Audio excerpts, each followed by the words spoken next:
Does religion defines you? Yes, of course. Why? Siyempre, sa INC kasi maraming aral. Pag sinabing aral, susundin mo talaga. Pag sinabing bawal, huwag mong gagawin. Pag sinabing sumunod, susunod ka talaga. Sa INC kasi, napakatindi ng pagsunod. Lalo ngayon, susunod ka, huwag makikipaglaban, huwag magdudulot ng pagkakabahabahagi. Naririnig nyo naman yung issue, diba? Pero kami, naniniwala pa rin kami sa pamamahala. Kung ano sinabi ng pamamahala, dun kami kakampi. Kung may mga pagkakabahabahagi, hindi na kami makikinig sa kanila. Maraming mga kaugalian na kakaiba kumpara sa mga nasa libutan.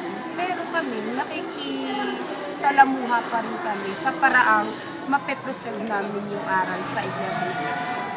Ganun lang naman kasimple, pero marami ang mukhang hindi nila kaya.